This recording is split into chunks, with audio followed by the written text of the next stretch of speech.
Hollywood wants you to believe that stealing a masterpiece requires a tight black turtleneck.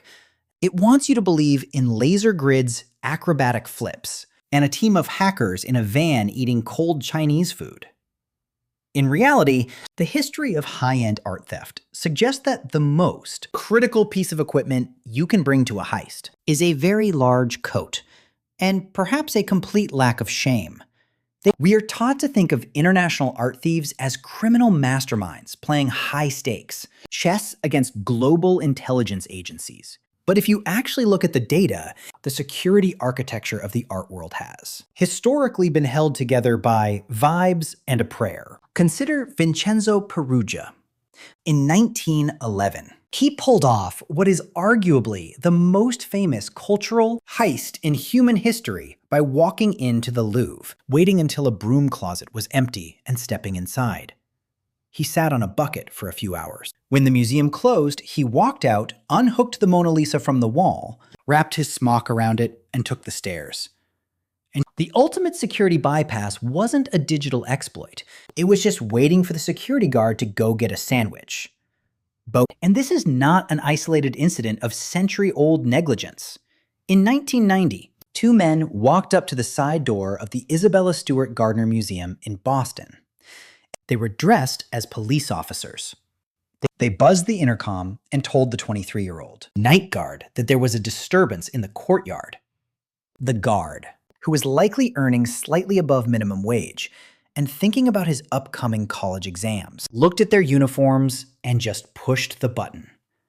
He let them into a building containing hundreds of millions of dollars of priceless antiquities because they had buttons on their shirts. The thieves then tied up the guards with duct tape, which is a surprisingly low-tech tool for a $500 million operation.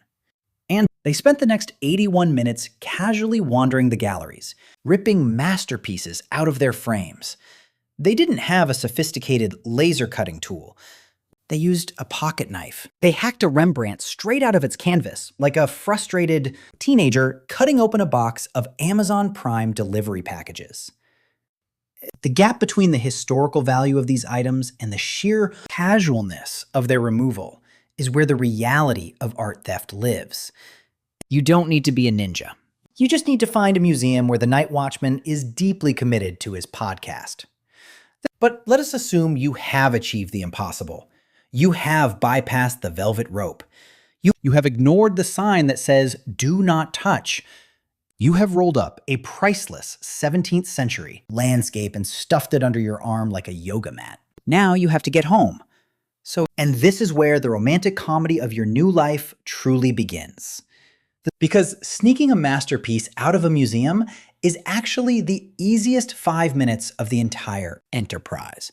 The real nightmare starts when you wake up the next morning, look at your coffee table, and realize you are now the proud owner of an unsellable object. The average person thinks there is a secret digital marketplace where billionaire villains in underground lairs bid on stolen Monets. They think a guy with a monocle is going to wire $40 million to a Swiss bank account so he can hang a stolen masterpiece behind a hidden wall in his yacht. That person does not exist. The billionaires do not buy stolen art because billionaires are obsessed with showing off their wealth. There is no point in owning a $100 million painting if you can never invite your friends over to look at it while you drink expensive wine and talk about your portfolio. If you show it to anyone, you go to federal prison.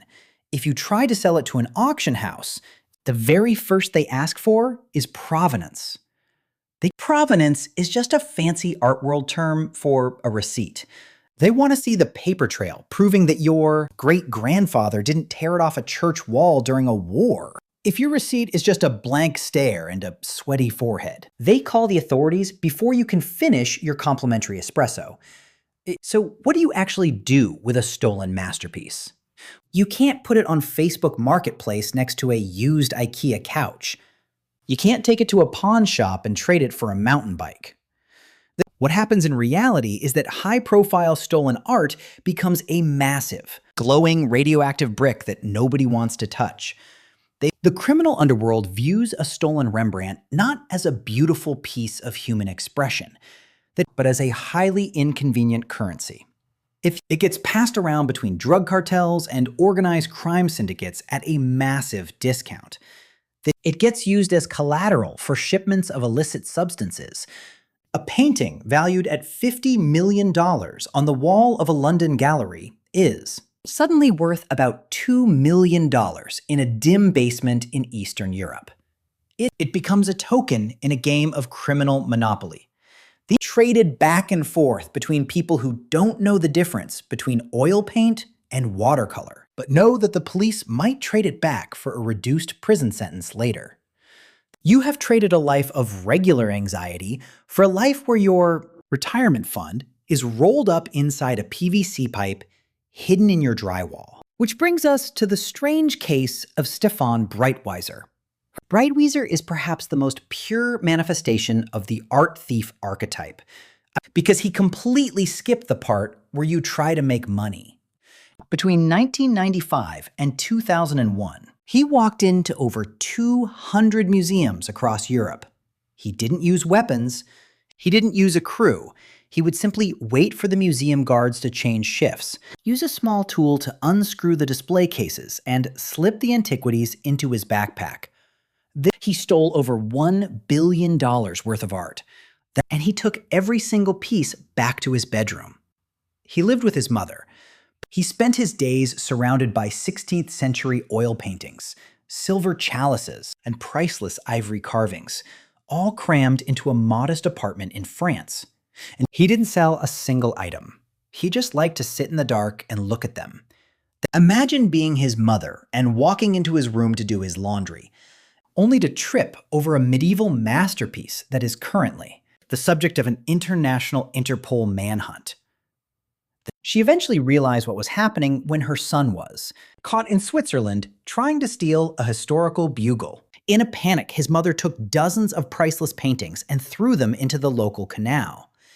She literally destroyed hundreds of millions of dollars of global cultural heritage because she didn't want the cops searching her apartment. That is the grand finale of a $1 billion art heist portfolio.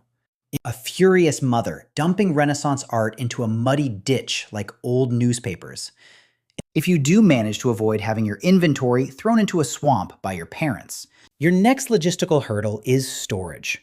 Art is incredibly fragile. It does not like humidity.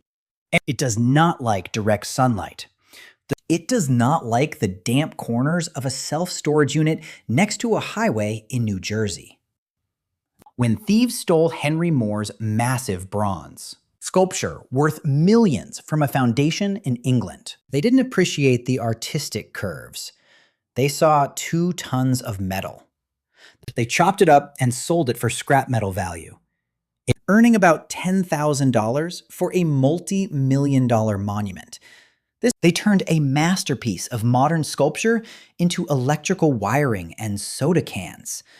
If you keep the painting intact, you have to hide it somewhere no one will ever look, which usually means under your mattress or behind a false wall in a leaky attic. But you are now guarding a piece of history that is slowly rotting away from mold because you can't turn on the air conditioner without drawing attention to your electricity bill.